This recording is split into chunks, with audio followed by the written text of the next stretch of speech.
O objetivo aqui é medir o coeficiente de atrito, aquela constante característica das superfícies em contato que mede a razão entre a força de atrito máxima que a superfície exerce aqui sobre o corpo e a componente normal.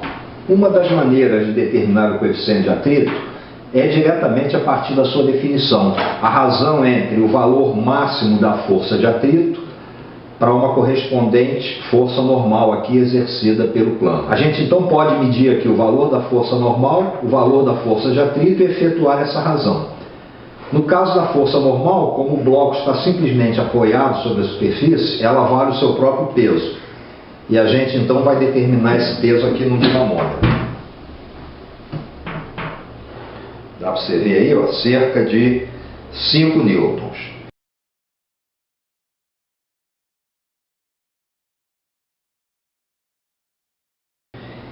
E a força de atrito máximo, como já sabemos, a gente pode determinar exercendo uma força horizontal aqui com o dinamômetro e registrando o valor dessa força quando o bloco fica na iminência de escorregar. Eu vou repetir essa medida aqui algumas vezes para a gente poder ter um valor médio, uma vez que qualquer sujeirinha aqui, qualquer irregularidade, altera um pouquinho o valor dessa força.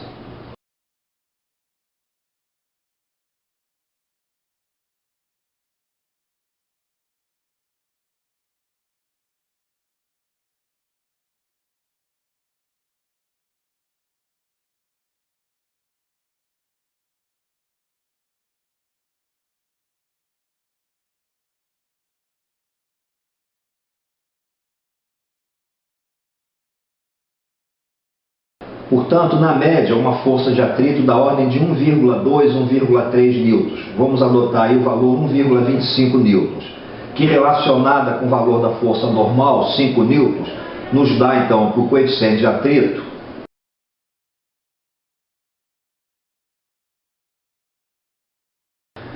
um outro método, não tão direto, mas mais preciso do que esse que acabamos de fazer aqui, para medir o coeficiente de atrito, baseia-se em algo que nós já analisamos aqui. O que acontece quando um corpo é colocado sobre um plano inclinado. Como nós já vimos, nessa situação, a força-peso está sendo equilibrada pela superfície através das suas duas componentes, a componente normal e a componente de atrito. E também já vimos que à medida que a inclinação do plano vai aumentando, a componente normal diminui e a componente atrito aumenta. E é claro que nessa progressão haverá um momento que a força de atrito, para aquele valor de normal, vai atingir o seu valor máximo, seu valor limite. E daí não pode mais aumentar. E a partir desse momento, se aumentarmos a inclinação, o corpo escorrega. Esse ângulo para o qual o corpo fica no limite, na iminência de escorregar, a gente denomina de ângulo crítico. E pode-se demonstrar, essa demonstração estará aqui ao final do vídeo, que uma vez determinado esse ângulo crítico, a tangente trigonométrica desse ângulo é exatamente igual ao coeficiente de atrito entre as superfícies. Então o que eu vou fazer agora é medir com uma certa precisão o valor desse ângulo e a partir do ângulo, então, determinar o coeficiente de atrito. Esse é então o ângulo crítico que deixa aqui o bloco na iminência de escorregar. Observe que qualquer pequeno abalo aqui e ele escorrega. Para um ângulo maior do que esse, o bloco desce acelerando aqui a rampa. E para um ângulo menor, ele se mantém em equilíbrio. Medindo então o ângulo crítico,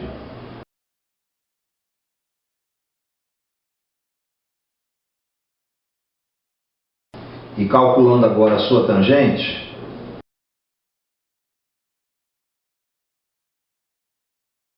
podemos obter, por esse outro método, o valor do coeficiente de atrito. E como você pode observar, o valor obtido é bem próximo daquele que obtivemos medindo diretamente a razão entre a força de atrito e a força normal. E eu vou encerrar deixando um desafio aqui para vocês. Eu tenho aqui dois blocos, esse aqui bem mais pesado do que esse, e para garantir que a natureza das superfícies de ambos, em contato aqui com o plano, seja a mesma, eu colei uma folha de papel ofício em ambos. E o desafio é o seguinte: eu vou inclinar gradativamente o plano e quero que você antecipe o que vai acontecer aqui. Quem vai escorregar primeiro? O mais leve? O mais pesado? Ou eles vão escorregar praticamente no mesmo instante?